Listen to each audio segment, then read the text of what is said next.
topic over here, that is photosynthesis. Actually the point is बेटा क्योंकि botany का syllabus already ही इतना ज़्यादा है कि हम हर हफ्ते एक्स्ट्रा क्लास ले रहे हैं ताकि हम अच्छे से कंप्लीट कर सकें, भागना ना पड़े हमें एंड में। और अभी आपका फोटोसिंथेसिस रेस्पिरेशन पूरा जनवरी इसी में निकलने वाला, 2 चैप्टर में। फोटोसिंथेसिस, रेस्पिरेशन, प्लांट ग्रोथ भी शायद ही हो पाएगा पूरा, भी शायद पूरा नहीं हो पाएगा। Okay everyone, so let's begin with the photosynthesis in higher plants. हाँ जी, क्वेश्चन का क्या स्टेटस चल रहा है? एनाटॉमी ऑफ प्लांट किंगडम के क्वेश्चंस कंप्लीट है पैकेज से? Yes ma'am. डाउट्स हैं उसके? Yes ma'am. यस। ओके, तो अभी फोटोसिंथेसिस करके राइट थोड़ा सा will start with the doubts के साथ स्टार्ट करेंगे, ठीक है? राइट, प्लांट किंगडम के भी, एनाटॉमी के, क्योंकि यही 2 चैप्टर आ रहे हैं ना सिलेबस में आपके, तो ये वाला काम भी आपका फिनिश हो जाएगा।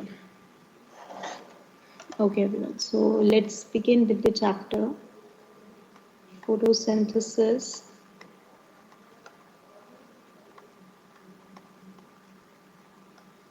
in higher plants. Higher plants means only angiosperms. We are going to talk about the photosynthesis in angiosperms only, क्योंकि हम डिटेल्ड मैकेनिज्म उसी का पढ़ेंगे। एक्चुअली होता सब में सेम है, बस थोड़ा थोड़ा सा वेरिएशन आ जाता है कुछ कुछ जगह, राइट? तो अब अगर हम बात करें बच्चे फोटोसिंथेसिस की, तो when I am talking about the photosynthesis means I am talking about oxygenic mode of photosynthesis in angiosperms, right? हम ऑक्सीजेनिक मोड की बात कर रहे हैं, इसका मतलब किसको रिलीज करा रहे हैं? That oxygen is going to be released out.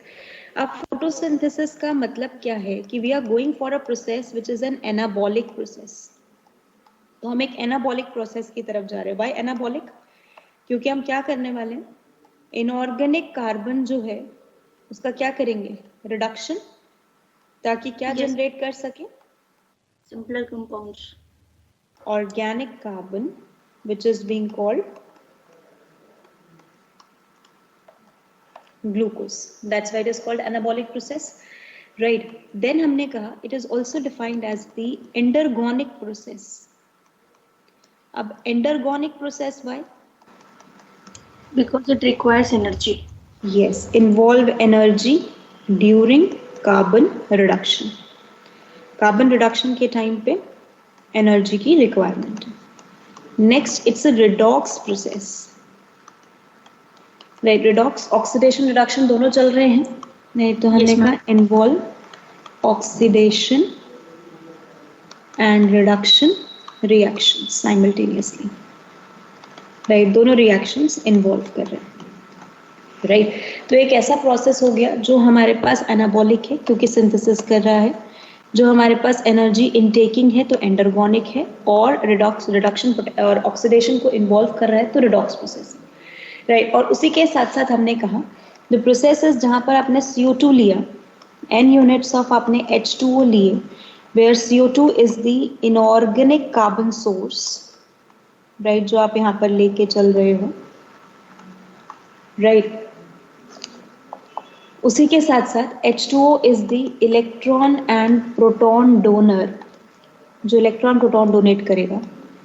In the presence of the sunlight, in the presence of the chlorophyll, you are going to form the glucose as the organic carbon with release of n units of O2 as the byproduct, and because of the release of the O2 only, we just define it as the oxygenic photosynthesis. Complete यहाँ तक, right? समझ आया सबको point? Yes ma'am. Now, अब हमने कहा यहाँ पर बच्चा, हाँ जी बेटा। मैम एनाबॉलिक प्रोसेस एक बार बता दो। एनाबॉलिज्म का मतलब क्या होता है? That's the preparation of something.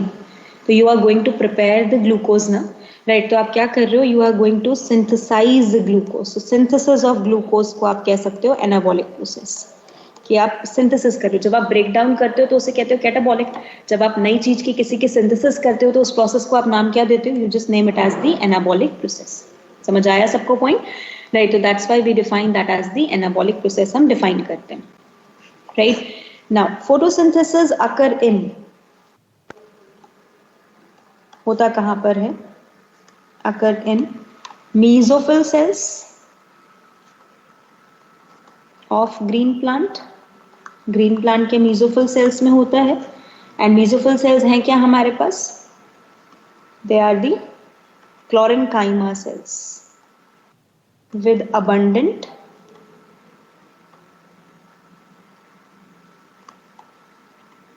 chloroplast, क्योंकि इसके पास kitchen of the cell present है which is being called as the chloroplast. Remember everyone, right? अब हमने कहा जो chloroplast है हमारे पास, उसके पास दो पोर्शन है. One is called grana, or we can regard it as the thylakoid. The pack of thylakoid is called as a grana, and the another part is called as the stroma. ये तो याद है सबको cell chapter वाला part? Fine. Now grana और thylakoid is the site of, किसकी site है हमारे पास? Light reaction, right? Where, जहां पर हम क्या करेंगे? Quantum conversion occur. Now what is this? अब words बहुत ध्यान से बच्चे, right? जो words हम यहाँ पर कहेंगे. Quantum conversion. Quantum conversion का क्या मतलब होता है? That is solar energy को किस में change करना? Chemical energy. Conversion of solar energy into the chemical energy is called quantum conversion. और ये काम कहाँ पर हो रहा है हमारे पास? Light reaction के दौरान. और कहाँ पर हो रहा है? Grana और thylakoid. When why on the grana और thylakoid? If everyone remember, this is the thylakoid. Thylakoid के ऊपर हमने कुछ bags रखे थे. Remember, some bags are there which are being attached on the thylakoid. Yes, ma'am. What we name these bags as? Quantosomes. Quantosomes. Right. In bags को हमने नाम दिया था quantosomes. And these quantosomes are the bag of chlorophyll and some of the carotenoids. कुछ carotenoids है, बाकी सब क्या हमारे पास? Chlorophyll. और यहीं पर क्लोरोफिल ही रिस्पॉन्सिबल है. एंड क्लोरोफिल ए हमारे पास specifically is responsible for synthesis of, किसकी सिंथेसिस कराने के लिए? Chemical energy. अगर क्लोरोफिल ए से काम कराना है तो क्लोरोफिल ए क्वांटोसोम पे, क्वांटोसोम थाइलाकोइड पे है, तो लाइट रिएक्शन कहां पर होगी हमारे पास? ग्राना पे या फिर थाइलाकोइड पे. मीनिंग समझ आ गया बच्चा सबको? Yes, everyone. Yes, ma'am. Yes, Right. ma'am. Now, stroma अगर हम कहें तो stroma is the site of dark reaction, right? और dark reaction के टाइम पर हम क्या कर रहे हैं? Where photosynthetic carbon reduction occur. जहां पर आप काम कर रहे हो photosynthetic carbon reduction, because of which called PCR cycle हम इसे कहते हैं. Or we can define biosynthesis of glucose occur. Right, जहां पर आप क्या कर रहे हो? CO2 से किसकी फॉर्मेशन कर रहे हो? ग्लूकोज की. राइट, लेकिन किसको यूज करके? What you are using over here? Rubisco. And Rubisco, or we can say enzymes, are present in, ये किसमें present होते हैं? Stroma. Because of which stroma become the house of the dark reaction. So grana become the house of the light reaction. Stroma become the house of the dark reaction. Remember the reasons, right? इसका reason है हमारे पास quantosome, इसका reason है हमारे पास enzymes. Right, because of which this photosynthesis happening with particular place, particular target पे ये process हमारे पास होता है. Condition clear everyone?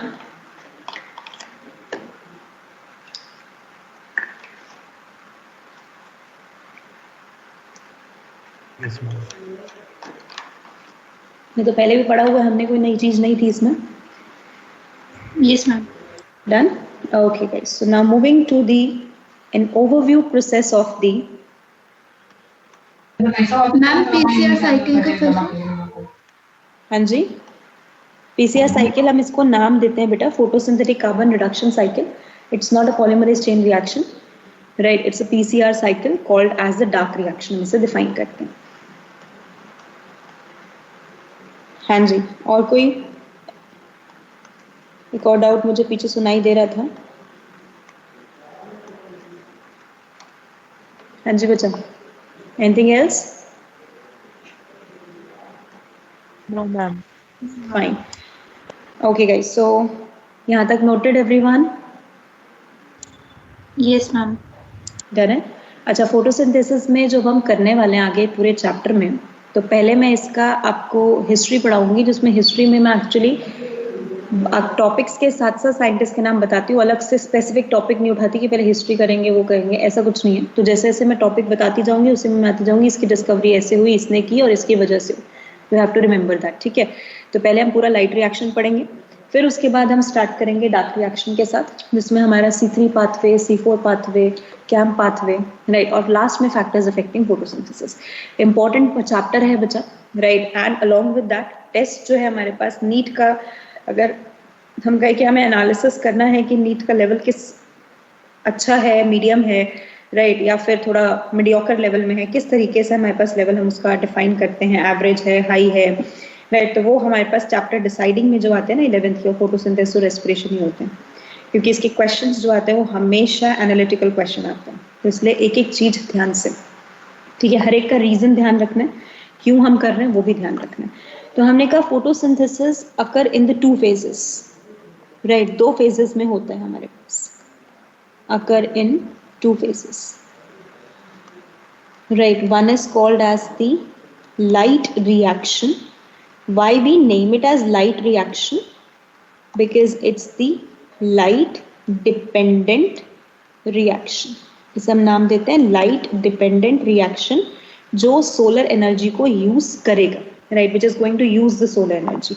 तो इस प्रोसेस के लिए अगर हम सबस्ट्रेट देखें और हमारे पास क्या प्रोडक्ट आए, अगर हम उसको स्टडी करते हैं, तो हम ये कहते हैं कि जो हमारे पास सबस्ट्रेट है वो सबसे पहला सबस्ट्रेट तो हमारे पास सनलाइट है, that is the photons, the packet of light energy. Second substrate हमारे पास वाटर, थर्ड सबस्ट्रेट हमारे पास क्लोरोफिल, और I can say photosynthetic pigments.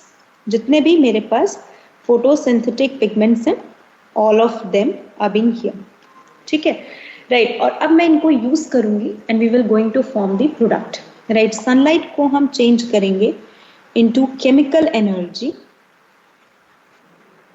और कॉल्ड एसिमिलेटरी पावर्स।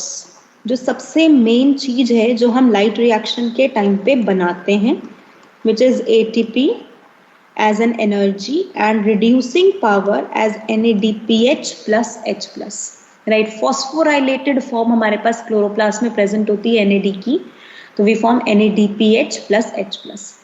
वाटर का हम स्प्लिटिंग कर देते हैं, we go for the photolysis, और फोटोलाइसिस करके हम इसको बनाते हैं in the form of the O2, release कराते हैं, राइट। और क्लोरोफिल पिगमेंट हमारे पास यूज हो जाते हैं for the causing these all process. इन सबको कॉज करने के लिए, दोनों काम को कॉज करने के लिए हमारे पास क्लोरोफिल ही काम कर रहा है। तो हमारे पास 2 प्रोडक्ट आ गए यहाँ पर, right. One is the chemical energy and another is the O2। ध्यान रहेगा पॉइंट बचा सबको, राइट। सेकेंड फेज हमारे पास शुरू होती है which is called dark reaction.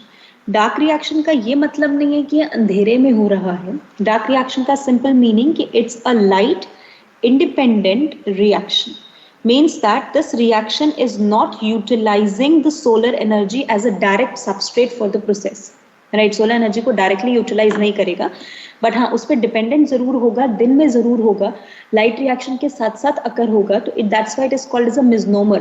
इसको हम एक misnomer term देते हैं कि dark reaction कहने का मतलब, तो dark का मतलब अंधेरा होता है, but we are not talking about that। तो उसका मीनिंग इसके वर्ड से implicit नहीं होता, इसका मीनिंग सिर्फ इतना है कि it's a light independent reaction which is not using solar energy as the substrate, but it is dependent on the light reaction for the process. अगर लाइट रिएक्शन नहीं होगा तो एसिमिलेटरी पावर्स नहीं बनेंगी, और अगर एसिमिलेटरी पावर नहीं बनेंगी तो कैसे CO2 ग्लूकोज में चेंज होगा, क्योंकि CO2 का ग्लूकोज में रिडक्शन होने के लिए हमें ATP और NADPH की रिक्वायरमेंट है, और उस रिक्वायरमेंट को फुलफिल करने के लिए हमें लाइट रिएक्शन करानी पड़ेगी। पॉइंट समझ आया सबको, right. So that's why we will define that as the light independent reaction. तो हमने कहा यहाँ पर हमारे पास सबस्ट्रेट जो हम यूज करेंगे एंड द प्रोडक्ट। अब हमने कहा सबस्ट्रेट हमारे पास सबसे पहला सबस्ट्रेट तो सबसे main we have used CO2, right. Second CO2 के बाद we have used the assimilatory powers. जो एसिमिलेटरी पावर आपने लाइट रिएक्शन के टाइम बनाई, आपने उनको यूज किया as a substrate during the light reaction, sorry during the dark reaction, sorry, and then we need the enzymes, right, जिसमें Rubisco and other, right, Rubisco तो है ही है, बाकी के दूसरे भी जो एंजाइम्स हैं वो भी।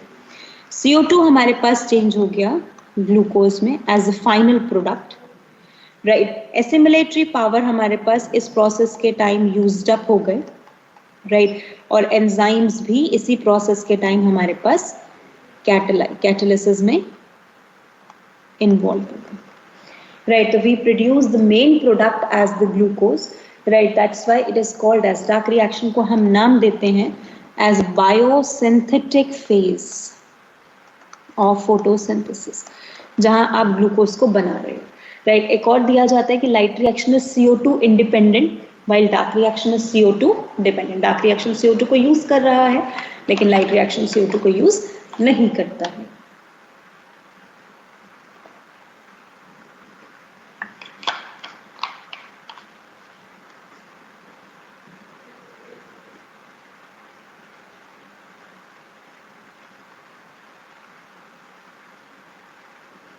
कंप्लीट यहाँ तक पॉइंट अच्छे से? मैम ये ATP और NADPH के आगे क्या लिखा है आपने? यहाँ पे ये डार्क रिएक्शन में? Yes ma'am. ये एंजाइम्स ऐड हो जाता है, वो जो कैटालिसिस, लिखा है catalysis, catalysis, okay ma'am. Enzymes कर रहे हैं ना हमारे पास। Fine everyone, concept clear? Right, so let's talk about first of all substrates involved in photosynthesis. photosynthesis में क्या क्या चीजें हमें चाहिए, तो रॉ मटेरियल फॉर फोटोसिंथेसिस। तो एक एक करके रॉ मटेरियल पढ़ेंगे, उनकी डिटेलिंग, जिसमें क्लोरोफिल, स्पेक्ट्रम स्टडीज सब कुछ पहले ही मैं आपको पढ़ाऊंगी ताकि एक पूरा ग्राउंड सेट हो जाए। आज हमारा टॉपिक एक्चुअली इसी पे जाएगा, रॉ मटेरियल पे। लाइट रिएक्शन तो हम अगली क्लास से शुरू करेंगे, राइट। तो starting with raw materials for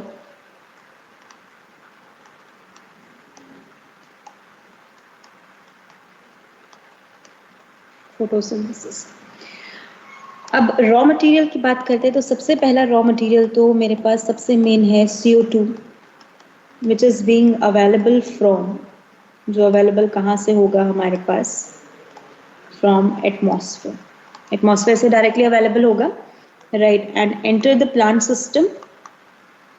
कैसे एंटर करेगा? Yes everyone, through gaseous exchange by diffusion from stomata. Remember everyone, stomatal transpiration के टाइम पे gaseous exchange होगा diffusion से, ताकि हमारे पास CO2 अवेलेबल हो पाए। अब सबसे पहले, right, it means it define essentiality of the air, कि air की essentiality है for photosynthesis. Photosynthesis के लिए air is essential, which was firstly demonstrated and confirmed by, सबसे पहले किसने demonstrate और confirm किया था ये? Joseph Priestley. Remember everyone? Confirmed by, Yes, ma'am. right, Joseph Priestley. Right, तो Joseph Priestley ने किया था। जहाँ पर याद है उनका एक्सपेरिमेंट था, bell jar experiment. Yes, ma'am. Beljar. Mice. Yes. And in the bell jar experiment, he placed a burning candle, right? Plus उसी के साथ साथ क्या रखा था? Mice. Yes, ma'am. Plus mint. Mint plant को रखा था। तो he found that mint क्या करेगा? जो burning candle से जो गैस रिलीज हो रही है और mice के respiration से जो गैस रिलीज हो रही है, mint उसको convert कर देगा into the gas, right, which can be utilized by the candle to flame accordingly, ताकि वो flame करती रहे, और mice in order to survive, right. तो there is going to be an exchange of the gas, right. तो हमें क्या पता चला था कि ये burning candle और mice, right, ये दोनों produce क्या कर रहे हैं? They are producing a gas, right? This is due to respiration and this is due to flaming. And this gas is utilized by, utilize कौन करेगा हमारे पास? Mint, and convert to the another gas required for survival of mice and flaming of candle. Is it fine everyone? Right, और ये gas थी कौन सी हमारे पास? This is CO2 Yes, ma'am. और another gas is Oxygen. right, लेकिन हमें उस time पे नहीं पता था. Joseph Priestley don't know about CO2 and O2. Right, Joseph Priestley only say about that there is being the one gas which is being produced, another gas being produced by the mice, another gas being getting produced up by the right plant, so that the mice can survive in the bell jar. Right, But तो हाँ क्या ma'am इन्होंने तो oxygen को discover किया था ना इस बाद में किया था ना, बाद में इस एक्सपेरिमेंट के थ्रू नहीं किया था. राइट, तो इस एक्सपेरिमेंट से पता चल गया और उसके बाद इन्होंने ऑक्सीजन को डिस्कवर किया. एंड ही से दैट, फिर उन्होंने कहा कि जो पहला एक्सपेरिमेंट मैंने किया था, जो गैस प्रोड्यूस हुई है वो एक्चुअली क्या है? ऑक्सीजन. इन्होंने तो बेसिकली इसको नाम दिया था फ्लोगिस्टन और डीफ्लोगिस्टन. ये आपको हम पढ़ाते नहीं है वैसे फ्लोगिस्टन डीफ्लोगिस्टन, बट उनके हिसाब से नेमिंग ये थी. CO2 O2 नहीं था उनके हिसाब से नाम. Clear everyone? हाँ जी बच्चा. Yes, ma'am. राइट, सबको समझ आ गया? राइट, नाउ नेक्स्ट आता है कि what is the experiment, right, required. कौन सा एक्सपेरिमेंट आपको चाहिए अगर आपको ये देखना है कि CO2 is required for the photosynthesis? कौन सा एक्सपेरिमेंट शो करता है? Remember moles half leaf experiment. हाँ, Yes, ma'am. ये लैब में भी करते हैं और ध्यान रखना है जिसमें हम क्या करते हैं, कौन बताएगा मुझे? मैं बताऊं? हाँ बताओ. मैम उसके अंदर लीफ को डिप करता है मैम, एक पार्ट को KOH के में डिप हाँ, KOH कॉटन होता है उसके अंदर, और मैम वो कुछ समय और उसको मैम कवर कर देते हैं टेस्ट ट्यूब में. कुछ समय के बाद वो जो KOH होता है वो कॉटन वो उसको एब्जॉर्ब कर लेता है मैम CO2 को. तो जब हम बाद में देखते हैं तो वो ब्लू कलर का जितना पोर्शन जो हमने ट्यूब के अंदर डाला था वो ब्लू ब्लैक हो जाता है, नहीं होता, और जो नहीं होता वो हो जाता है. देखो, what we have done guys in this experiment, in this small half leaf experiment, half का मतलब ही है कि we are going to use half of the fraction of leaf. हमने क्या किया basically, I have taken 2 plants, right, मैंने 2 plants लिए. एक प्लांट की लीफ को मैंने डायरेक्टली एनवायरनमेंट में एक्सपोज रखा. एक प्लांट जो है प्लांट ए, प्लांट बी जो है उसकी लीफ को मैंने हाफ डिप कर दिया into a solution which is having KOH. Right, KOH solution मैंने बना रखा है बीकर में, उसमें मैंने डिप कर दिया. राइट, अब होगा क्या, दोनों को मैंने एनवायरनमेंट्स में एक्सपोज कर दिया प्रॉपरली, हर चीज उनको अवेलेबल कराई जो जो उन्हें फोटोसिंथेसिस के लिए चाहिए. Right, what I observe that after some time, right, I just take that कि मैंने वो दोनों लीफ सैंपल लिए. Right, leaf sample from the plant A, leaf sample from the plant B. Plant B की leaf तो KOH में dip थी. Right, तो वो वाला सैंपल मैंने लिया और प्लांट ए का तो नॉर्मल लीफ था. अब मैंने दोनों पे स्टार्च का आयोडीन टेस्ट एक्सर्ट किया, क्योंकि अगर फोटोसिंथेसिस हुआ होगा तो ग्लूकोज बना होगा, और अगर ग्लूकोज बना है तो ग्लूकोज से स्टार्च का स्टोरेज भी हुआ होगा. If I do the starch test, that is the iodine test, अगर मैं करती हूँ तो अगर आयोडीन टेस्ट हम यहाँ पर कर रहे हैं तो इसमें हमारे पास क्या आएगा, ब्लू ब्लैक कलर. कौन सा प्लांट शो करेगा? प्लांट ए, क्योंकि उसको तो CO2 मिला है प्रॉपर, वो तो प्रॉपर एनवायरनमेंट में ग्रो कर रहा था. जबकि प्लांट बी ने आपका ब्लू ब्लैक कलर शो नहीं किया, आयोडीन टेस्ट शो नहीं किया. क्यों? बिकॉज प्लांट बी की जो लीफ थी, जो लीफ बी मैंने यहाँ पर ली थी, जब उसे KOH में डिप किया था तो KOH is an absorbent which will take up the CO2, जो CO2 को अपने साथ मिक्स कर लेगा. राइट, और अगर CO2 को अपने साथ मिक्स कर लेगा, राइट, तो उसकी वजह से CO2 अवेलेबल हो ही नहीं पाएगी लीफ को. And if CO2 is not available to the leaf, ultimately photosynthesis क्या होगा, नहीं होगा. और अगर फोटोसिंथेसिस नहीं हुआ, ग्लूकोज नहीं बना, स्टार्च नहीं बना, तो ऑलरेडी हमारे पास स्टार्च का टेस्ट क्या हो जाएगा, नेगेटिव हो जाएगा. राइट, तो उसको ब्लू ब्लैक कलर नहीं मिलेगा. Right, that's why in order to reveal कि yes, CO2 is a very important requirement for the process, we done this particular experiment which is called mole. EM mole ने किया था experiment. Half leaf इसलिए कहते हैं because half of the leaf is dipped in the KOH solution. समझ आया यहाँ तक का point? Yes, ma'am. Clear everyone? Good.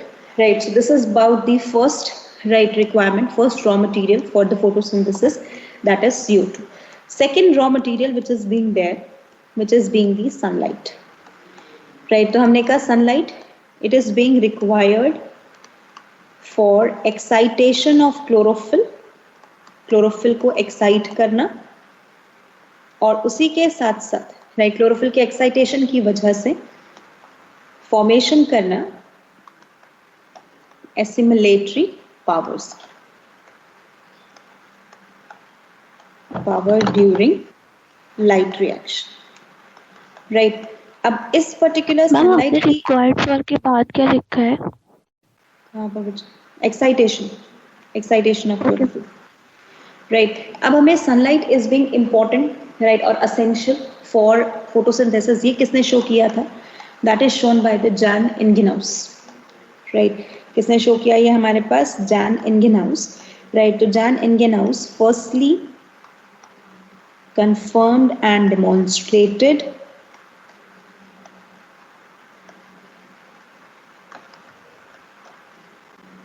the essentiality of sunlight for photosynthesis,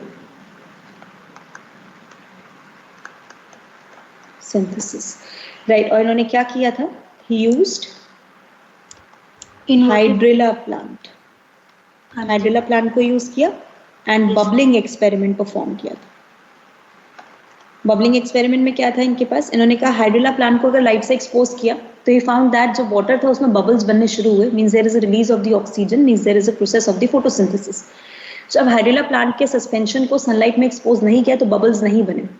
अगर बबल नहीं बन रहे इसका मतलब क्या हो रहा है? ऑक्सीजन हमारे पास रिलीज नहीं हो रही, means photosynthesis is not going to occur during the process, right? समझ आया यहाँ तक का पॉइंट? Yes ma'am. दोबारा बता दो। देखो हमने कहा हाइड्रिला प्लांट का जो सस्पेंशन है, राइट, सस्पेंशन का मतलब जो वाटर मैंने पूरा उसका मीडियम लिया, न्यूट्रिएंट मीडियम लिया, उसमें हाइड्रिला प्लांट को ग्रो कराया और वो हाइड्रिला प्लांट का मैंने कल्चर सबसे पहले एक्सपोज किया सनलाइट के अंदर। जब सनलाइट में एक्सपोज किया तो फोटोसिंथेसिस होगा, because of the photosynthesis oxygen bubbles will be released and these oxygen bubbles which are being released in the system, right, will be checked up. वो चेक किए जाएंगे कि वाटर में बबलिंग मुझे मिल रही है जब सनलाइट दी। लेकिन अगर मैंने वही प्लांट को विदाउट सनलाइट एक्सपोज रखा, डार्क में रखा, तो उसमें कोई बबल प्रोड्यूस नहीं हुए, इसका मतलब ऑक्सीजन का रिलीज नहीं हो रहा है हमारे पास। Fine? Yes ma'am. Right, next is the water. अब वाटर हमारे पास, right, available from soil and get transported through xylem vessels. Xylem vessels के थ्रू ट्रांसपोर्ट हो गया है टू लीफ, लीफ पे ट्रांसपोर्ट हमने करा दिया थ्रू जाइलम वेसल्स। अब वाटर हमारे पास essential for release of electron and proton, hence called as, यही मैं आगे पढ़ाऊंगी कैसे इलेक्ट्रॉन प्रोटॉन को रिलीज करता है। अगर थोड़ा ध्यान हो, अगर मैं वाटर का फोटोलाइसिस करूंगी, इलेक्ट्रॉन प्रोटॉन रिलीज होंगे प्लस O2 रिलीज होगा और वही इलेक्ट्रॉन प्रोटॉन हम लाइट रिएक्शन के टाइम पे यूज कर लेते हैं। तो it is essential for the release of electron and proton, electron और प्रोटॉन के रिलीज के लिए एसेंशियल है। इसी वजह से हम इसे डिफाइन करते हैं, hence called as, right, electron proton donor, right, and also on splitting release oxygen, oxygen को रिलीज करते हैं। इसीलिए हम इस फोटोसिंथेसिस को नाम क्या देते हैं? Oxygenic photosynthesis. मींस कौन सा एनवायरनमेंट में होगा? एरोबिक या एनारोबिक? एरोबिक, बिल्कुल aerobic.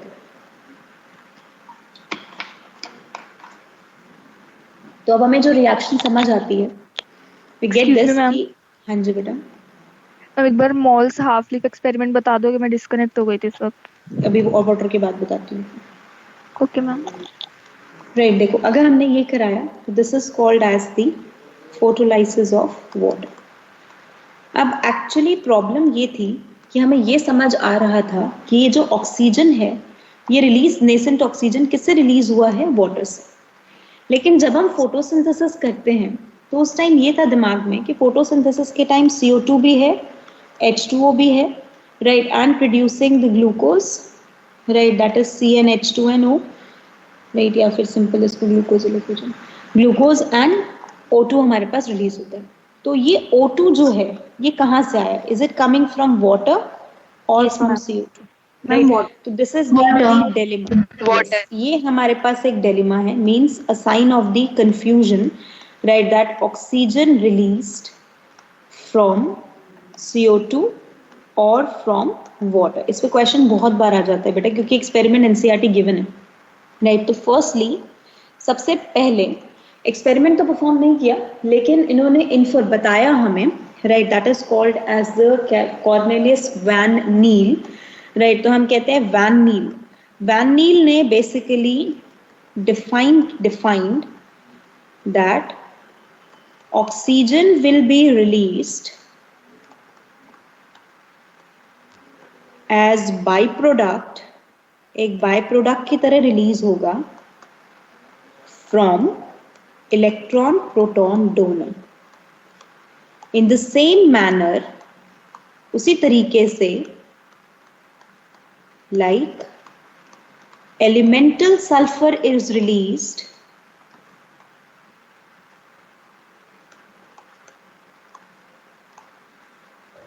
From H2S breakdown, yes ma'am, in green sulfur bacteria. तो ये क्या कर रहे थे ना, ये ग्रीन सल्फर बैक्टीरिया को ऑब्जर्व कर रहे थे. एनसीईआरटी पर्पल सल्फर भी लिख देती है, लेकिन पर्पल सल्फर एनिमल्टल सल्फर को नहीं निकालता, ग्रीन सल्फर बेसिकली निकालता है. तो ग्रीन सल्फर बैक्टीरिया क्या करते हैं, n unit of CO2 plus n unit of H2S, they produces glucose plus releases n unit of S. तो उन्होंने कहा कि भाई S कहाँ से आ रहा है, H2S से आ रहा है ना. और ये इक्वेशन किसकी है, ये तो आपको याद हो, तो हमने पढ़ा भी है, राइट, मोनारा के अंदर, right. So we will say this is being the photosynthetic equation for the green sulphur bacteria, जो H2S को यूज कर रहे हैं एज इलेक्ट्रॉन प्रोटॉन डोनर. तो उन्होंने कहा सिमिलरली, इसी तरीके से, राइट, अगर हम कहें तो n यूनिट ऑफ CO2, अब मैं ले लूं यहाँ पर n unit of H2A. A can be, right, any particular S भी हो सकता है, O भी हो सकता है, राइट. और अगर मैं इसको ब्रेक डाउन करूं, इफ आई से ग्लूकोज, तो मेरे पास n यूनिट किसके रिलीज हो जाएंगे, A, राइट. तो मैंने कहा if H2O is H2A, then A will be O, means O will be, that is oxygen will be released after the water splitting. अब समझ आया? तो यहां से ये समझ आ गया कि ठीक है, ऑक्सीजन जो रिलीज होगा वो किससे रिलीज होगा, हमारे पास वाटर की स्प्लिटिंग से ही रिलीज होगा. डन, यहां तक बचा? yes ma'am, understood, right. लेकिन इसका experimental proof for above Neal's demonstration was given by, किसने दिया था मैम? रूबेन, हैसेड और कैमन ने. Right, Ruben and Kamen, right, given by Ruben and Kamen. Actually बहुत सारे साइंटिस्ट हैं रूबेन कामन इट ऑल लिखते हैं, राइट, रूबेन एंड कामन. और ये इक्वेशन जो है ना ऊपर वाली जो मैंने लिखी है, दिस इज नील्स इक्वेशन, जहां H2A लिख देते हैं, इसको नील्स इक्वेशन कहते हैं. अब रूबेन एंड कामन ने क्या किया था इसमें, रूबेन एंड कामन ने कहा कि we will use non radioactive heavy isotope technique. इस टेक्निक को यूज करेंगे. मीन्स हम क्या करेंगे, we are going to use O18 as heavy isotope of oxygen. Oxygen का हेवी आइसोटोप लेके चल रहे हैं O18. अब ध्यान से समझना. ने कहा पहले हमने क्या किया, CO2 में जो O दिया वो O18 वाला दिया, H2O में जो O दिया O16 जो नॉर्मल होता है वो दिया. अब C6H12O6, ठीक है, राइट, दैट इज ग्लूकोज. और अब हमारे पास बाहर जो O2 निकला n यूनिट्स, वो 16 या 18? 16, ठीक है, फर्स्ट इक्वेशन. सेकेंड अब कहा NCO2 जो दिया, CO2 में O16 दिया, H2O में O18 दे दिया। अब क्या निकालो बाहर N के साथ? 18, राइट? Yes ma'am. इसका मतलब यहां से कंफर्म हो गया, this confirmed that heavy oxygen will be released. Heavy isotope of oxygen means heavy oxygen will be released when water with heavy oxygen get photolyzed. समझ आ गया point? Right, so this is called Rubin and Kalman experiment. Everyone got the concept? Yes ma'am. Done है यहाँ तक? Completed? हाँ जी, इसी के साथ बचा जो डाउट था आपका मॉल्स लीफ में। मॉल्स लीफ में हमने क्या किया था? हाफ लीफ में बच्चे, half of the leaf is dipped in the KOH solution. When half of the leaf is dipped in the KOH solution, so it will entrap the CO2, and once the KOH will entrap the CO2, right, जब वो CO2 को entrap कर लेगा तो इसका मतलब उस leaf के पार्ट को CO2 नहीं मिलेगा, तो वो पार्ट ऑफ द लीफ क्या नहीं बनाएगा? ग्लूकोज की सिंथेसिस नहीं करेगा। And if glucose synthesis won't occur in that scenario, अगर ग्लूकोज सिंथेसिस नहीं होता है हमारे पास, तो automatically there is going to be the one, right, कि क्या हो जाएगा हमारे पास? ग्लूकोज का अगर हमने सिंथेसिस नहीं किया तो वो स्टार्च के साथ आयोडीन टेस्ट नहीं देगा, राइट, स्टार्च का सॉरी आयोडीन टेस्ट नहीं देगा, बिकॉज सिंथेसिस नहीं होगी स्टार्च का, ऑटोमेटिकली हमें वहां पर ब्लू ब्लैक कलर नहीं मिलेगा। क्लियर बच्चा? Yes ma'am. Good. Everyone completed till here? तीनों रिक्वायरमेंट्स क्लियर है सबको अच्छे से? मैम ये आपने लास्ट लाइन जो लिखी है, confirm that heavy oxygen will be released, ये वाली एक बार एक्सप्लेन करना दोबारा। बच्चे हैवी ऑक्सीजन ये तभी रिलीज होगा when water with heavy oxygen get photolysed. जब इसका फोटोलाइसिस हुआ तभी रिलीज हुआ ना, ठीक है? Okay ma'am. Fine. Okay, everyone. So completed till here. Now the fourth requirement and the most important requirement. हमें CO2 मिल गया, water मिल गया, right? उसकी ऑक्सीजन रिलीज भी करा दिया, सनलाइट भी मिल गई। अब सबसे मेन हमें क्या चाहिए? We need the photosynthetic pigments. Photosynthetic pigments की requirement, right? अब यहाँ से मेन पार्ट आपका शुरू होगा, फोटोसिंथेटिक पिगमेंट्स, और ये थोड़ा सा लंबा चलेगा तो अब ध्यान से समझिए।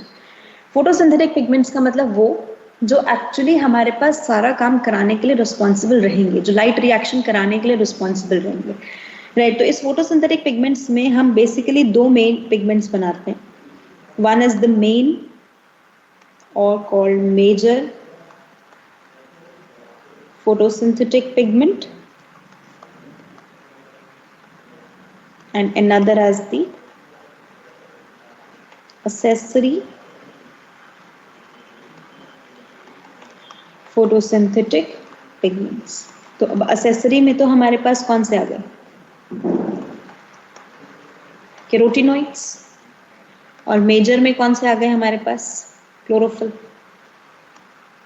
वेयर जिसमें से chlorophyll A is the essential, major, main photosynthetic pigment. Correct, right. तो अब हमारे पास टास्क यही है कि पहले हम क्लोरोफिल के बारे में पढ़ेंगे, फिर कैरोटिनॉइड के बारे में पढ़ेंगे, फिर उससे से रिलेटेड आगे का कंसेप्ट। डन है यहाँ तक बचा?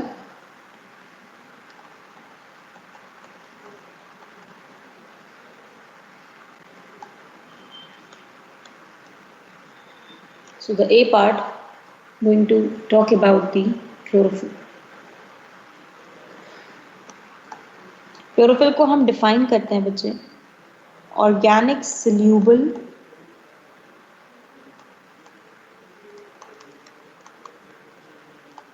Photosynthetic pigment. ऑर्गेनिक सल्यूबल है हमारे पास photosynthetic pigment, right, having tadpole like configuration. Structural configuration, tadpole जैसा होता है, हमने कहा tadpole like structural configuration,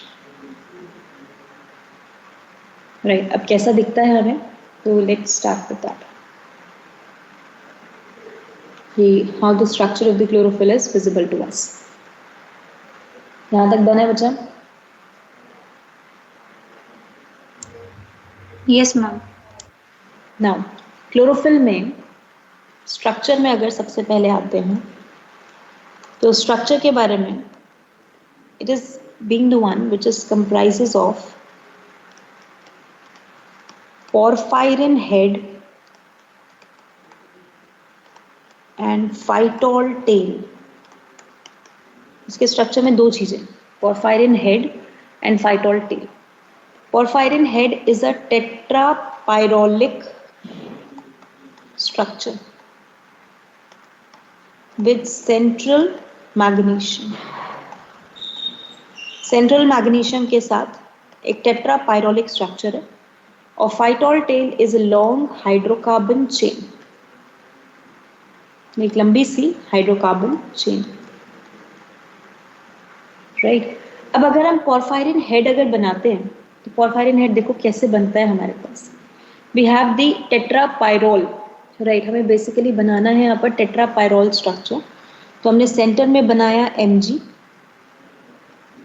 Mg से हमने यहाँ पर 4 पायरोल्स को कनेक्ट कर दिया, right, that is the pyrrole ring 1, pyrrole ring 2, pyrrole ring 3rd, pyrrole ring 4th। pyrrole is the total 5 carbon ring है हमारे पास, राइट, जो बनी है इसके। अब जो pyrrole 1 है, it is connected to pyrrole 2, connected to pyrrole 3, connected to pyrrole 4, इस तरीके से कनेक्टेड, सबके सब एक दूसरे से प्रॉपरली कनेक्टेड, राइट। अब हमने कहा इस पूरे स्ट्रक्चर में ये जो हमने यहाँ बनाया है, Mg बीच में रखा, उसमें से ये बॉन्ड्स बनाए और ये पायरोल स्ट्रक्चर हमारे पास बन गया। This first is the normal pyrrole ring. Second पे मैं एक स्पेशल ग्रुप लगाती हूँ, R ग्रुप। थर्ड पे मैं एक ग्रुप लगाती हूँ which is the cyclo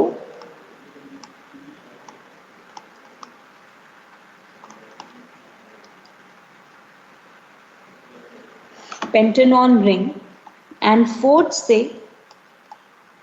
I go for phytol tail esterification,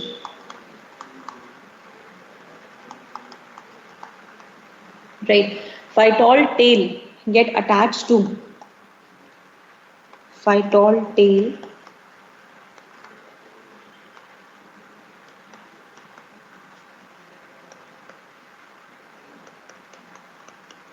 pyrrole 4th। Numbering change नहीं होनी चाहिए,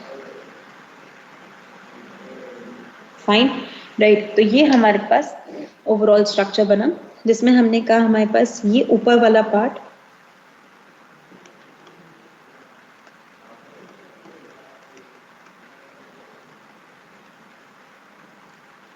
porphyrin head and below one is the phytol tail, right.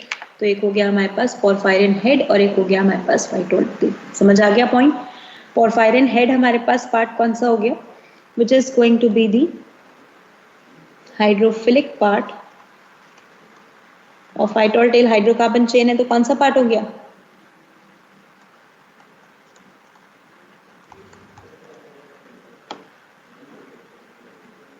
Hydrophobic part. Concept समझ आया? Yes everyone। Now if R group on pyrrole second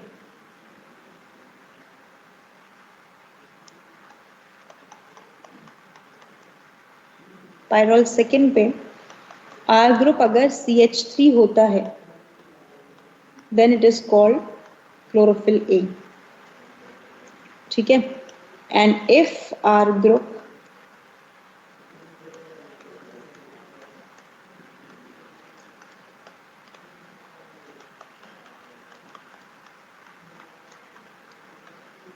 CHO होता है, chlorophyll B, right. सिर्फ इतना difference है, आर ग्रुप में डिफरेंस होने की वजह से there is being the difference in the two type of the chlorophyll, chlorophyll A and chlorophyll B. Actually तो 9 टाइप है chlorophyll के बेटा, राइट, बट पूरी डिटेलिंग नहीं पढ़नी है आपने, आपको सिर्फ क्लोरोफिल ए और बी करना है, क्योंकि हायर प्लांट्स के अंदर मेनली हमें यही दोनों मिलते हैं।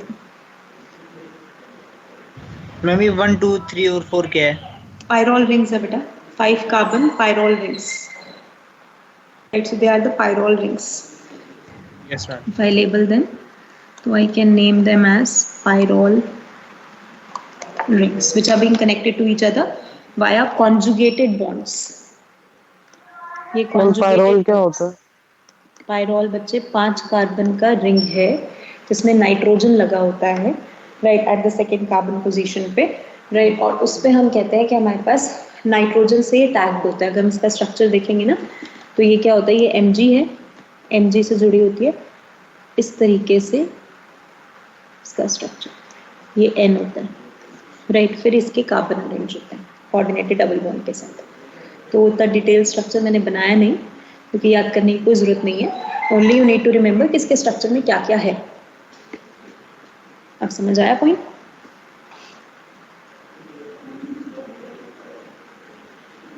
डन है स्ट्रक्चर सबको अच्छे से? क्लोरोफिल ए क्लोरोफिल बी का भी डिफरेंस क्लियर हुआ? यस। ठीक है, राइट। अब अगर हमने कहा हमारे पास जितने भी इसमें टाइप्स हैं, if we will define them, right, तो अब अगर हम यहाँ पर ये कहते हैं कि क्लोरोफिल ए क्लोरोफिल बी है, हमारे पास सबसे मेन यही है, राइट। तो अब अगर हम इसमें देखते हैं कि हमारे पास जो इसका मॉलिक्यूलर फॉर्मूला है, राइट, वो हमारे पास क्या होता है, राइट, तो वी से क्लोरोफिल ए का ध्यान रखना है, क्लोरोफिल बी का अपने आप बना सकते हो, मुझे बताना क्लोरोफिल बी का क्या होगा। तो क्लोरोफिल ए का मॉलिक्यूलर फॉर्मूला हम कहते हैं C55H74 MgN4O5, ये है हमारे पास।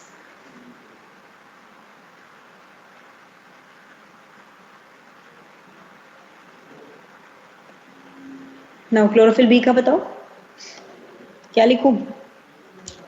Ma'am 55H72 N4O6 Mg।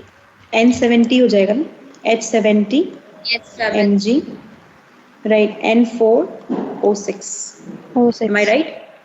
अब ठीक है, और ये N किसका पार्ट है? N is the part of this pyrrole ring, right. Mg is at the center, Mg हमेशा सेंटर पे रहेगा हमारे पास, नॉन आयनिक Mg जब तक क्लोरोफिल ए स्टेबल है। जैसे ही क्लोरोफिल एक्साइटेड फॉर्म में जाएगा तो हमारे पास Mg चेंज हो जाएगा Mg2+ में। ठीक है, यहाँ तक समझ आ गया सबको क्लोरोफिल का स्ट्रक्चर एवरीवन? मैम ये लर्न होना चाहिए कि जो फॉर्मूला है? हाँ बिल्कुल आता है ना एग्जाम में, तभी लिखवाया बेटा मैंने, राइट। नाउ नेक्स्ट वन, अब हमारे पास chlorophyll are packed together as quantosomes, correct? पढ़ा था हमने, क्वांटोसोम्स की तरह पैक होते हैं। अब अगर क्वांटोसोम की तरह पैक होते हैं तो किस तरीके से, देखो बहुत ध्यान से स्ट्रक्चर देखना। ये हमारे पास है थाइलाकोइड मेम्ब्रेन, ये अंदर का पार्ट क्या हुआ? Can I name it as thylakoid lumen? Lumen. अंदर का पार्ट तो ल्यूमन कहलाया जाता है ना, साइटोप्लाज्मिक पार्ट जो होता है इसके अंदर, राइट। अब हमने इसमें क्लोरोफिल टैग करना है, कैसे करेंगे? फाइटोल टेल हाइड्रोफोबिक है, मेम्ब्रेन के हाइड्रोफोबिक पोर्शन के साथ कौन जुड़ेगा? फाइटोल टेल, और उसके ऊपर कौन एक्सपोज रहेगा? Porphyrin head. अब लेबलिंग समझ आई कैसे बनाया हमने इसको? क्यों वो बॉल्स आपको ऊपर दिखती हैं, राइट? तो आई विल से दिस कि phytol tail is responsible for, क्या काम हुआ फाइटोल टेल का?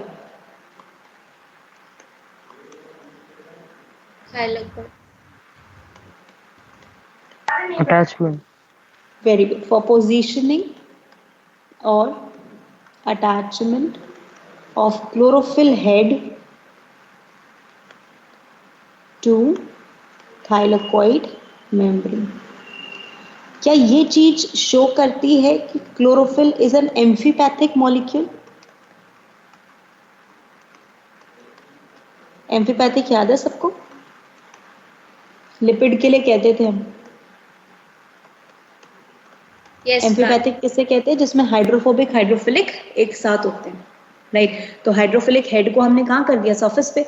और हाइड्रोफोबिक टेल को हमने कहाँ कर दिया? इंसर्टेड इनटू दी मेम्ब्रेन, ताकि उसकी अटैचमेंट हमारे पास अच्छे से उसके सरफेस पे हो सके। राइट, क्लियर यहाँ तक का पॉइंट अच्छे से? Everyone done?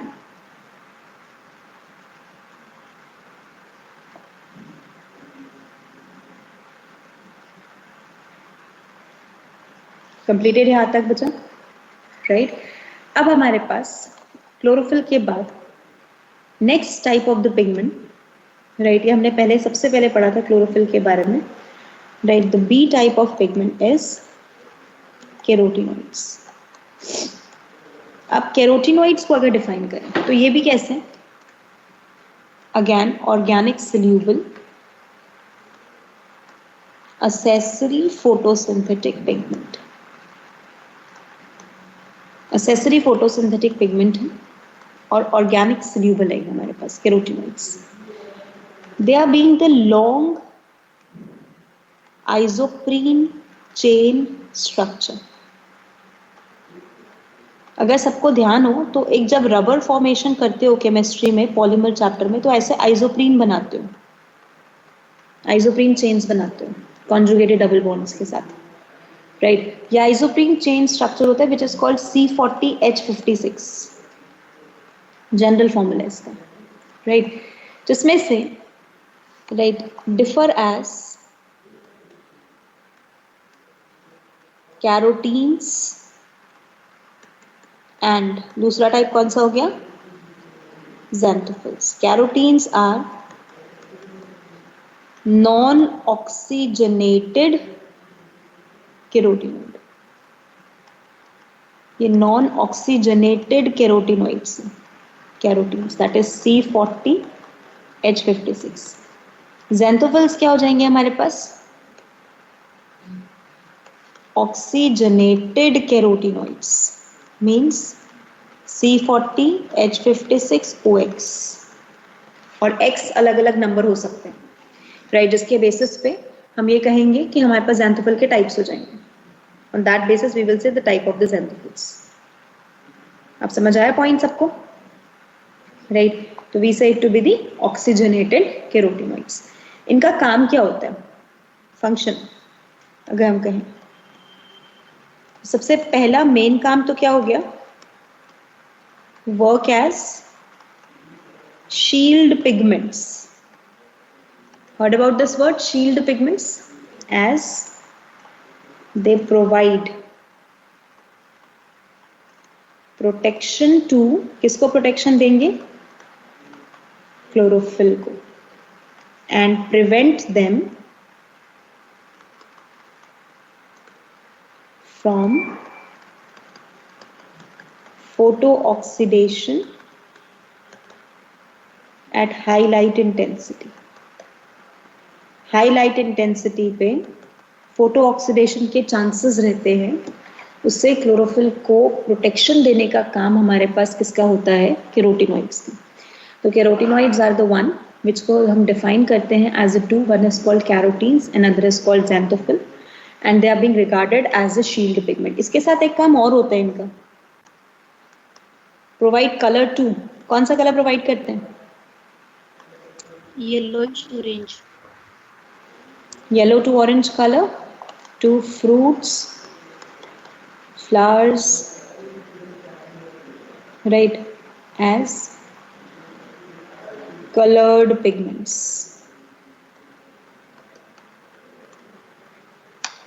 right। तो ये हो गया हमारे पास mainly about the carotenoids and chlorophyll, right. Now अब हमने जब फोटोसिंथेटिक पिगमेंट्स पढ़े बच्चे, तो उस टाइम पे हमारे दिमाग में आया कि during this study of the photosynthetic pigments we have to talk about कि फोटोसिंथेसिस राइट इन पिगमेंट्स को यूज करके कौन सी लाइट में होता है? इंफ्रारेड में होता है, विजिबल में होता है, in which light it is going to happen? तो हमें क्या पता चला किस में होता है photosynthesis? Visible range, and visible range is what 400 to 700 nanometre. और वो 400 टू 700 नैनोमीटर जो हमें मिला राइट उसको हमने स्टेट कर दिया as a visible light range right. तो सबसे पहले हम आ गए यहाँ पर एक्शन स्पेक्ट्रम पर राइट। फाइन, ओके एवरीवन, यहाँ तक नोट हो गया एक बार सबका? यहाँ तक एक बार कंप्लीट करो एंड जस्ट गिव मी अ सेक। हाँ पूरा इसको नोट कर लो, 1 मिनट रुकने दो, will back.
Okay, everyone. Yes, please. So sorry for the delay. Okay, everyone. हाँ जी, तो सबसे पहले क्लोरोफिल एंड केरोटिनॉइड्स क्लियर हुआ? Everyone? Yes, ma'am. Now, action spectrum. अब बहुत ध्यान से इसको समझना है, एक्शन स्पेक्ट्रम क्या होता है. That is called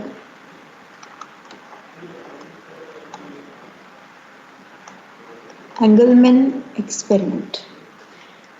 राइट, तो अभी एक्सपेरिमेंट के हिसाब से आपको समझाऊंगी. एंगलमैन एक्सपेरिमेंट ऑन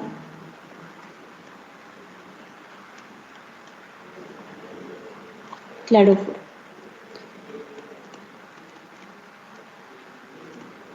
बुक्स में अलग अलग रिपोर्टेड है. मेनली क्लैडोफोरा हमारी एनसीईआरटी कहती है, तो इसलिए मैंने फर्स्ट चॉइस उसी को दी है. What they have done, they have taken a beaker in this. They have placed this filamentous algae. इस filamentous algae को place किया है, right? और इस beaker में वहाँ इस filamentous algae को उन्होंने sunlight the, ranging from 400 nanometer to 700 nanometer. ठीक है, right? अब उस दौरान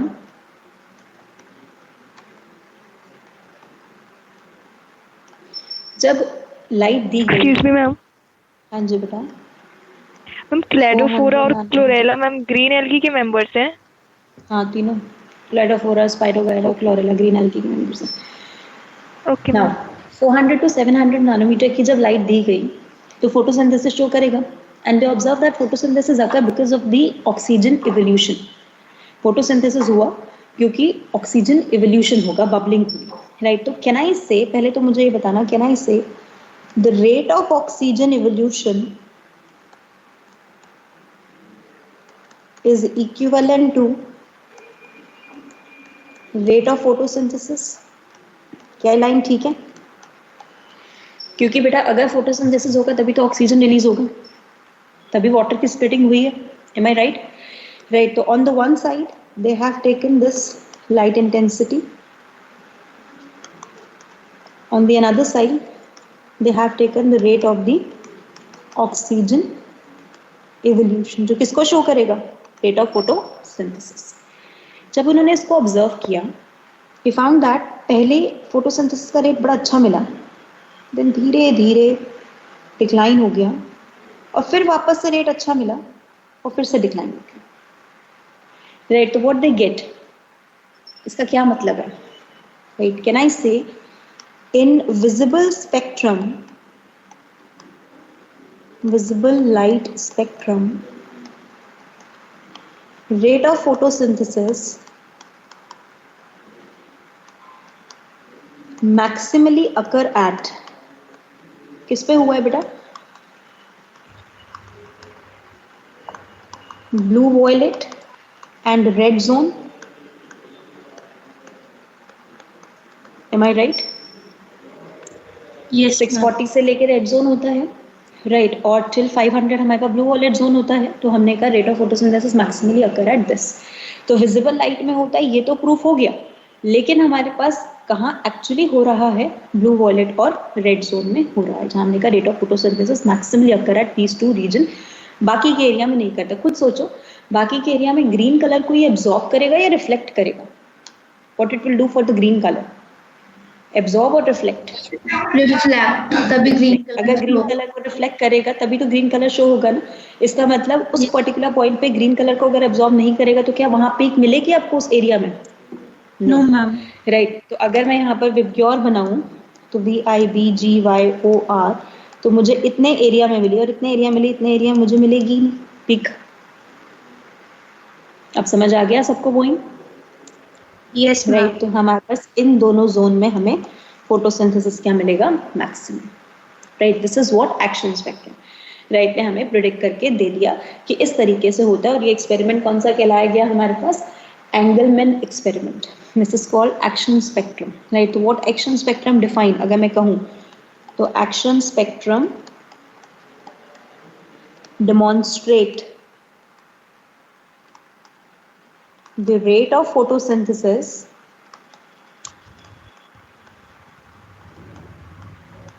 at specific zone of visible light irrespective of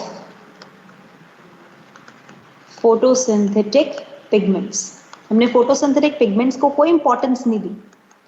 हमने कहा irrespective of photosynthetic pigments एक specific zone पे rate of photosynthesis को demonstrate किया किसने? हमारे पास action spectrum. Point clear हुआ सबको अच्छे से? Yes everyone. Yes ma'am. Done. अब इस एक्शन स्पेक्ट्रम की वजह से हमें ये पता चल गया कि ठीक है रेट ऑफ फोटोसिंथेसिस 2 जोन में हो रहा है. अब मुझे ये भी तो पता करना है ना कि कौन सा पिगमेंट रिस्पॉन्सिबल है फोटोसिंथेसिस कराने के लिए.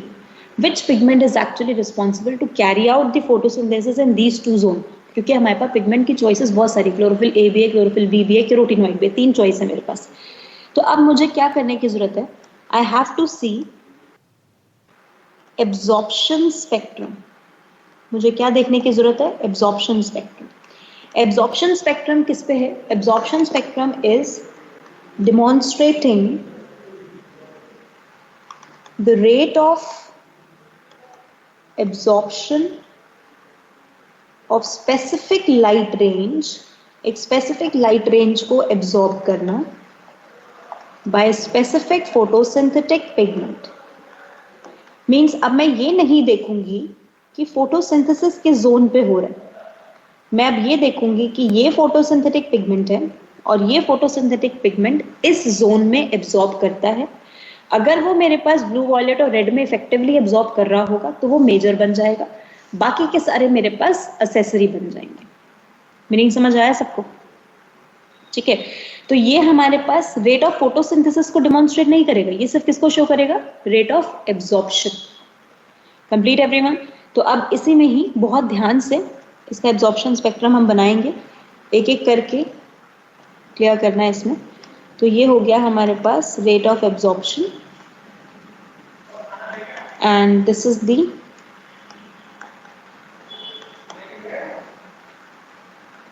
लाइट इंटेंसिटी जो हमने स्टार्ट की है 400 से 700 नैनोमीटर तक. तो मैं एक एक करके बनाऊंगी, साथ साथ मेरे बनाते जाओगे.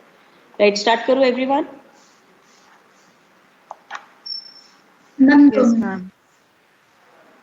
राइट नाउ सबसे पहले हमने बनाया क्लोरोफिल बी का. अच्छा खासा ब्लू जोन में शो किया, फिर उसके बाद एकदम डिक्लाइन, बिल्कुल डिक्लाइन हो गया, फिर जाते जाते रेड जोन पे peak they the and finish up over here.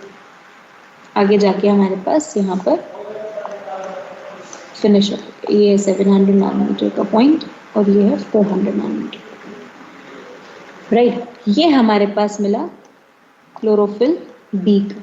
इसका मतलब क्या देख रहे हो कि chlorophyll B absorb maximally in, किसमें एब्जॉर्ब किया?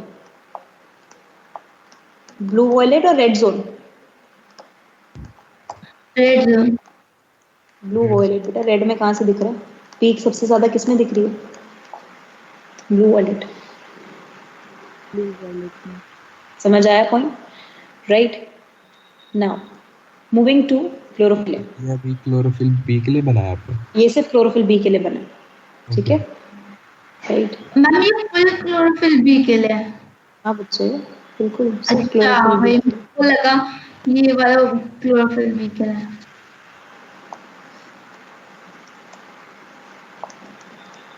क्लोरोफिल. राइट, नेक्स्ट पीक हमारे पास. तो क्लोरोफिल ए ने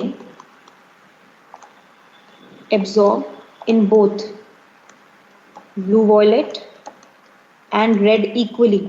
एम आई राइट? दोनों में अप्रोक्सीमेटली इक्वल किया.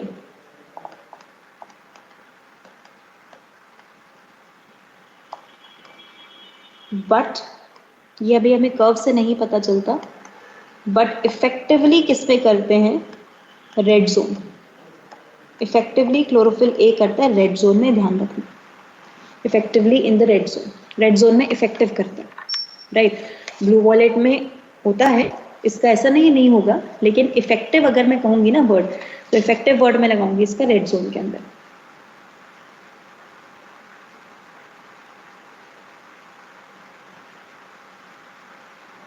Got this point?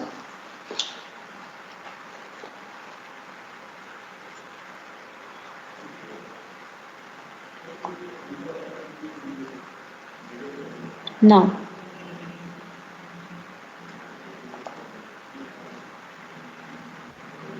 carotenoids.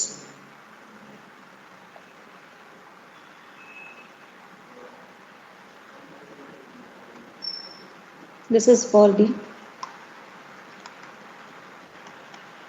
carotenoids, right? Then we get to know that carotenoids absorb primarily in, किसमें absorb किया है? Blue violet region, correct? बाद में तो इसने absorb किया ही नहीं कहीं भी, रेड जोन में तो बिल्कुल भी नहीं किया।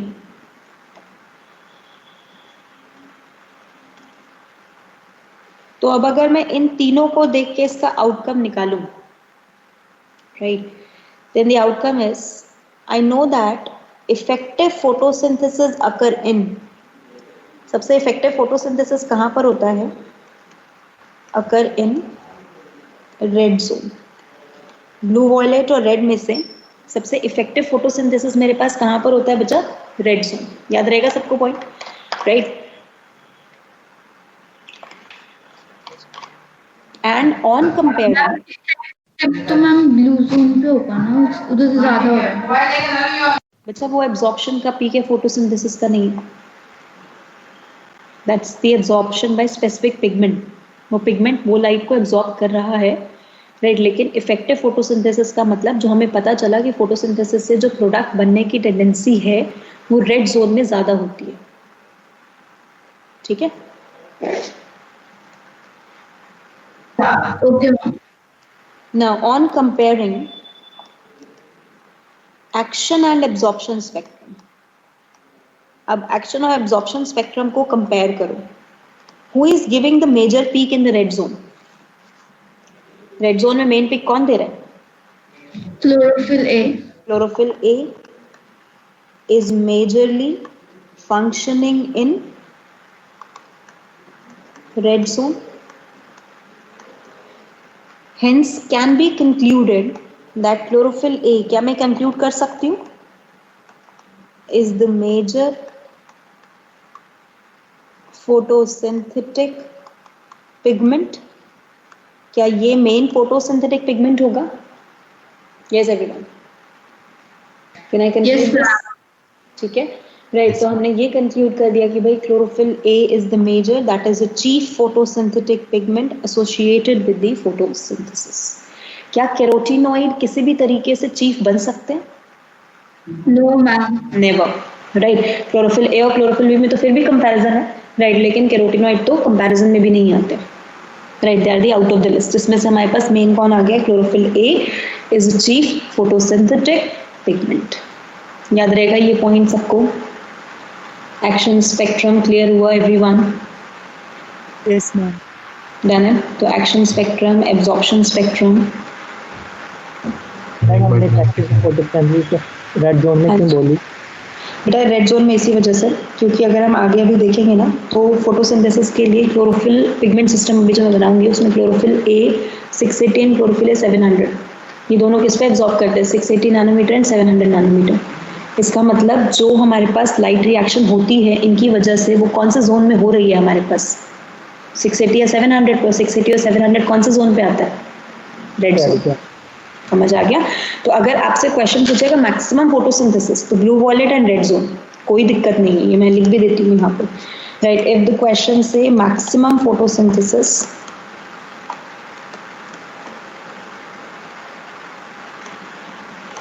अकर इन ब्लू वॉयलेट, या सिर्फ ब्लू भी लिखा हुआ आ सकता है, ब्लू वॉयलेट ना भी आए तो, एंड रेड जोन। जहाँ रेड जोन में क्या होगा हमारे पास? इफेक्टिव फोटोसिंथेसिस यील्डिंग, जो किसको यील्ड कर रहा है हमारे पास? Product. And what is the product? Assimilatory powers. Assimilatory powers बनानी है ना? Got the point, everyone? Yes, ma'am. Concept है यहाँ तक? Good.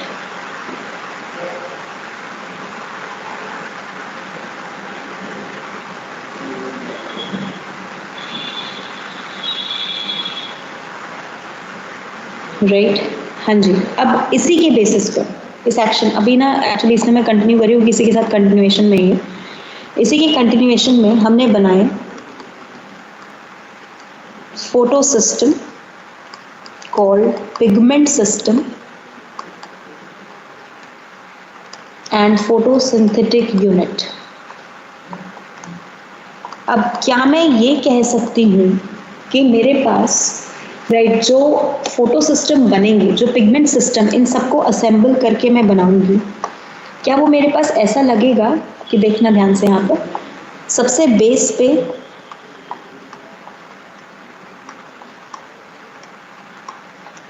ये मेरे पास हो गए कैरोटिनॉइड्स, ये मेरे पास हो गए chlorophyll B and the most important is the chlorophyll A at the top. Am I right? ये मिलके दोनों चीजें हमारे पास बनती हैं लाइट हार्वेस्टिंग पिगमेंट्स और कॉल्ड एंटीना मॉलिक्यूल्स। एक्सेसरी तो है ही बेटा, ये मेन तो वही है ना, राइट। एंड क्लोरोफिल ए हमारे पास क्या बना? reaction center, and this complete is surrounded by number of protein units जिनकी वजह से टिके हुए हैं नीचे, and these are the light harvesting proteins, and इस total system को मिला के I can name it as the photo system, right? देखो हमने क्या कहा और इसे क्यों फोटो सिस्टम का, ध्यान से जो लाइट मिली यहाँ पर 400 to 700 नैनोमीटर और तो पूरा आएगा ना।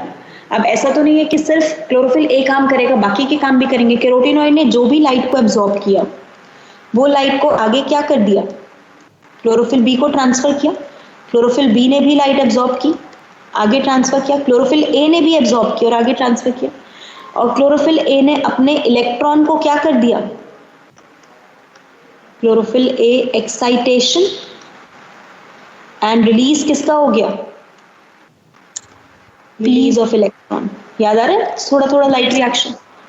और यही इलेक्ट्रॉन से रिलीज होने की वजह से स्टार्ट हो गई reaction which is called photochemical reaction, जिसे जेड स्कीम का नाम देते हो। और फोटोकेमिकल रिएक्शन ने किसकी फॉर्मेशन कर दी? ATP and NADPH plus H plus synthesis. Concept समझ आया बेटा? देखो यस 400 to 700 नैनोमीटर की वेवलेंथ पूरी आती है। हर पिगमेंट अपना रोल प्ले करते हैं। कैरोटिनॉइड ने एब्जॉर्ब किया, अपने आप को एक्साइट किया, लेकिन प्रॉब्लम क्या होती है ना, राइट? देखो अब इसमें मैं एक आपको पॉइंट समझाती हूँ, वो अच्छे से ध्यान रखना। ये हमारे पास स्टेबल लेवल है, राइट, जिसे हम ग्राउंड स्टेट का नाम देते हैं। और शायद ये आपने केमिस्ट्री में सबने MOT में पढ़ भी लिया होगा, मॉलिक्यूलर ऑर्बिटल थ्योरी में। ये कैरोटिनॉइड का हो गया, ये हमारे पास क्लोरोफिल बी का हो गया, और ये हमारे पास क्लोरोफिल ए का है। ठीक है, हर एक ने लाइट को एब्जॉर्ब किया। कैरोटिनॉइड ने लाइट को एब्जॉर्ब किया, कौन से स्टेट पे चला गया? कैन आई से excited state? Excited state. Yes ma'am, excited, right. ये भी मेरे पास बी ने भी एब्जॉर्ब किया, ये भी एक्साइटेड स्टेट। ए ने भी एब्जॉर्ब किया, ये भी एक्साइटेड स्टेट। लेकिन होता क्या है ना कैरोटीनॉइड जब एक्साइटेड स्टेट पे चले जाते हैं तो वहां पर ज्यादा देर रह नहीं पाते। एक्साइटेड में क्या होता है, इनर शेल से इलेक्ट्रॉन कहाँ पर जा चुके हैं, आउटर शेल में जा चुके हैं, they can not remain over there. ये अपने एनर्जी को आगे ट्रांसफर करके अपने आप को वापस से किस पे ले आते हैं, ground state. Same chlorophyll B भी इतना स्टेबल नहीं है कि अपने में एनर्जी इतनी ज्यादा होल्ड कर सके, तो वो किसको ट्रांसफर कर देता है, क्लोरोफिल ए को, और वापस किस पे आ जाता है, ग्राउंड स्टेट। अब क्लोरोफिल ए ऑलरेडी एक्साइटेड था, plus getting the energy from the other also, तो क्या क्लोरोफिल ए अब आगे मूव कर गया सुपर एक्साइटेड स्टेट पे? यस एवरीवन, ठीक है। और इस स्टेट पे जाके इसने अपने इलेक्ट्रॉन को एक्साइट नहीं किया, उसी के साथ साथ इलेक्ट्रॉन को क्या कर दिया, release out from the shell. अगर अपने इलेक्ट्रॉन को शेल से रिमूव कर दिया तो क्या ये इलेक्ट्रॉन डिफिशिएंट बन गया, यस और नो, राइट। और यही इलेक्ट्रॉन आगे कौन सी रिएक्शन में चला गया, move in the photochemical reaction. याद रहेगा सबको ये कंसेप्ट? यस। अब समझ आया क्या? वंस अगेन, सारे पिगमेंट यूनिट्स हमारे पास ग्राउंड स्टेट पे प्रेजेंट थे जब तक लाइट फोटॉन्स उस पे ट्रैप अप नहीं होते, वो ट्रैप अप नहीं करते फोटॉन्स को। Once a photons has been trapped by the photons carrier, photon is a packet of the light energy. Carotenoid ने लिया, कैरोटीनॉइड अपनी स्पेसिफिक वेवलेंथ को अब्सॉर्ब करेगा and get excite to the excited state पे चला गया। Chlorophyll B ने लिया, अपने आप को एक्साइट करके एक्साइटेड स्टेट पे चला गया। क्लोरोफिल ए भी एक्साइटेड स्टेट पे चला गया। अब आपको सबको अगर ध्यान हो केमिस्ट्री में, ये चीज़ आप पढ़ते हो कि जब इलेक्ट्रॉन इनर से आउटर शेल में जाता है तो उसकी टेंडेंसी रहती है back to the inner state आ जाए, इनर शेल में वापस से आ जाए, क्योंकि अगर वहां पर अटक गया तो अपनी एनर्जी को लूज कर देगा, राइट।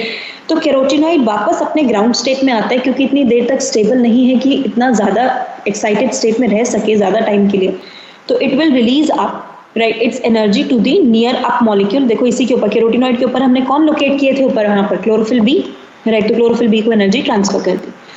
क्लोरोफिल बी एक्साइटेड पे था, एनर्जी और मिल गई, डिसस्टेबल, बहुत ज्यादा अनस्टेबल हो गया, वापस ग्राउंड स्टेट पे आ गया, क्लोरोफिल ए को एनर्जी ट्रांसफर कर दी। Chlorophyll A already excited state पे था, दोनों की एनर्जी लेके सुपर एक्साइटेड स्टेट पे चला गया और इलेक्ट्रॉन शेल को आउटर में जाके रिलीज ही कर दिया, बाहर ही निकल गया। तो क्लोरोफिल ए इलेक्ट्रॉन डिफिशिएंट हो गया, तभी Mg2+ में चला गया, क्योंकि 2 इलेक्ट्रॉन बाहर निकाल दिए। एक एक करके इलेक्ट्रॉन निकालता है, मैक्सिमम 2 को एक बार में निकाल सकता है, release out from the shell. वही इलेक्ट्रॉन जो निकला वो हम आगे पढ़ेंगे नेक्स्ट क्लास में, नॉन साइक्लिक साइक्लिक फोटोफॉस्फोराइलेशन में। वही इलेक्ट्रॉन आपका आगे चला गया इनटू अ फोटोकेमिकल रिएक्शन, जिसके थ्रू एसिमिलेटरी पावर हमने बना दी। तो ये एनर्जी ट्रांसफर को हमने नाम दिया foster energy transfer. This mechanism is called foster energy transfer. ये एनर्जी का ट्रांसफर होता चला गया और क्लोरोफिल ए ने एक्साइट कर दिया। तो इसका मतलब मुझे बताओ चीफ पिगमेंट कौन है इनमें से? Who is the most stable to be said to be the chief pigment? Chlorophyll है, क्योंकि क्लोरोफिल ही तो अपने इलेक्ट्रॉन को रिलीज कर पाया ना शेल से, बाकी तो उस स्टेट में रह ही नहीं पाए। प्लस उसी के साथ साथ बाकी के बचे हुए मॉलिक्यूल को कैन आई से एंटीना मॉलिक्यूल, लाइक टीवी पे जो एंटीना होता है, कार्स के जो रेडियो का एंटीना होता है, वो सिग्नल को ही तो कैरी करता है ताकि फंक्शनिंग हो सके। आप समझ आया? Yes. इसीलिए हमने इसको नाम क्या दिया, लाइट हार्वेस्टिंग पिगमेंट और antenna molecule chlorophyll B and carotenoid. Chlorophyll A photochemical reaction कराएगा, इसलिए नाम दे दिया रिएक्शन सेंटर। और नीचे इन सभी पिगमेंट्स को एक प्रॉपर ओरिएंटेशन में रखने के लिए प्रोटीन्स लगे हुए हैं, which are called light harvesting protein. All together is called photosystem. यहाँ तक कंसेप्ट क्लियर सबको? T1 मैम ट्रांजिशन स्टेट है। हाँ, T1 is transition state, super excited state is T2। Light harvesting protein क्या करते हैं, दोबारा बताना। सिर्फ पिगमेंट्स को स्टेबलाइज करते हैं, उसको वहां पर रखते हैं, टिका के रखते हैं। और इसी बैग को तो आप क्वांटोसोम कहते हो, जो बैग बनाया मैंने। मैम ये साइकिल कंटिन्यूस होता रहता है, तो मैम अगर क्लोरोफिल इलेक्ट्रॉन डेफिशिएंट हो गया तो फिर नेक्स्ट बार ये कैसे इलेक्ट्रॉन भरेंगे ना? इलेक्ट्रॉन प्रोटॉन डोनर क्यों वाटर क्यों लिया था? इसीलिए तो लिया था कि इलेक्ट्रॉन को बार बार फिल करते रहेंगे, खाली नहीं रहने देंगे, क्योंकि आगे की भी तो रिएक्शन करानी है। ओके मैम, समझ आया point? Right, complete everyone. Now अब हमारे पास 2 डिफरेंट फोटो सिस्टम एग्जिस्ट। कितने फोटो सिस्टम है प्लांट के पास? 2। कौन कौन से? 2 ma'am. PS1 PS2। Right, PS1 and PS2। क्या डिफरेंस है?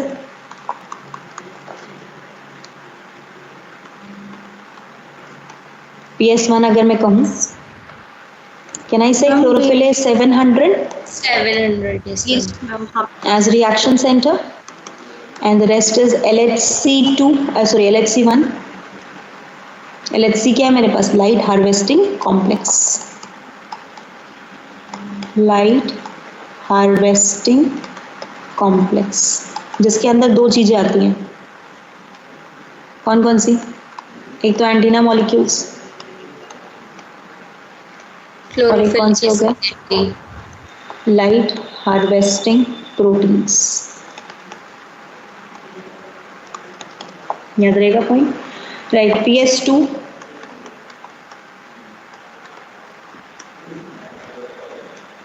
इसके अंदर क्या हो जाएगा?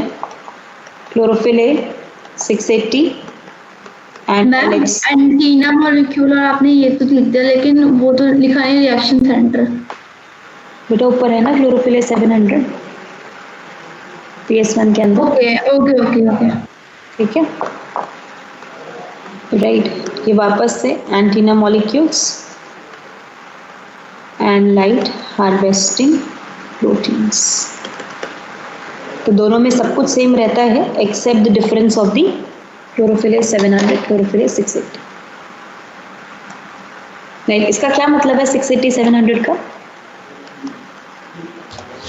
मैम लाइट इंटेंसिटी जो एब्जॉर्ब करते हैं, एब्जॉर्प्शन मैक्सिमम हाईएस्ट यही है एट 700, इससे बियॉन्ड नहीं कर सकते।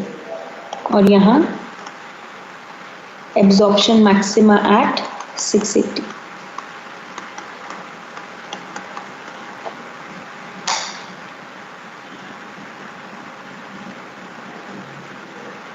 concept clear? Yes ma'am. कहना है दोनों फोटो सिस्टम याद रहेंगे अच्छे से।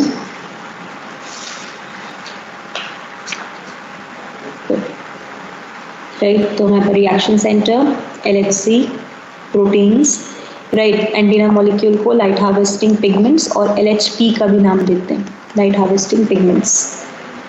तो हम यहाँ पर अब डिफाइन करेंगे। राइट। तो action spectrum, absorption spectrum, requirements, light reaction से पहले का एवरीथिंग कंप्लीटेड। Yes ma'am. ऊपर का प्रोसेस से समझ आ गया। रिएक्शन जो फोटोकेमिकल रिएक्शन वाला प्रोसेस हमने कहा, क्योंकि यही मेन पार्ट है इसका कि हम किस तरीके से इसको स्टडी करते हैं। Right. Okay everyone, now moving ahead with this. Ma'am थोड़ा सा स्क्रॉल डाउन कर दो। हाँ जी। तो सबसे पहले तो आपके आ जाते हैं डाउट्स पे, क्योंकि फिर सर ने क्लास ही लेनी है।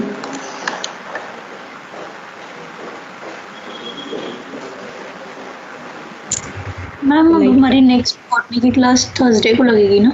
थर्सडे को। हाँ। आपके डाउट्स कितने हैं बेटा? प्लांट किंगडम अभी हमने क्लास में कौन कौन से चैप्टर के डाउट डिस्कस किए हैं? एनाटॉमी के डिस्कस कर लिए हमने doubts?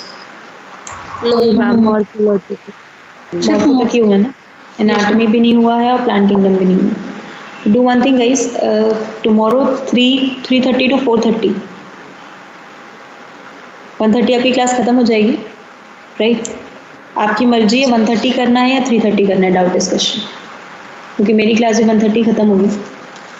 Right. It depends on you which slot you want. 1:30 to 2:30 करना है, 1:45 to 2:45 करना है, या 3:30 to 4:30 करना है, क्योंकि फिर 4:30 से मेरी क्लास है। मैम 1:30 to 2:30 कर लो, हम क्लास के बाद ही एक बार फिर खत्म ही हो जाएगा।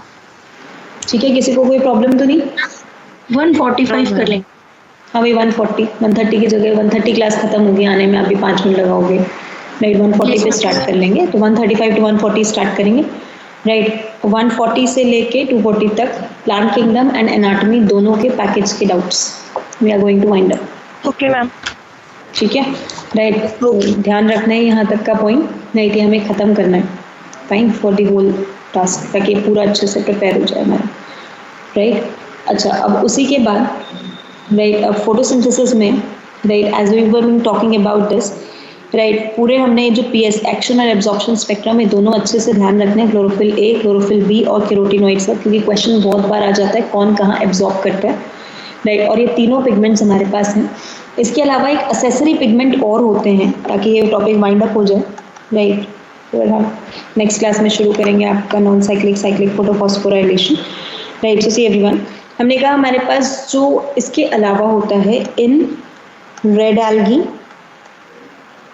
ध्यान हो आपको तो, एंड साइनोबैक्टीरियम, एक हॉट वाटर सोल्यूबल पिगमेंट्स होते हैं, and hot water soluble pigments are phycobilins. Remember Goodikoff Yes. phenomenon? Yes, Right. ma'am. Phycobilins as phycocyanin, L-phycocyanin, and phycoerythrin.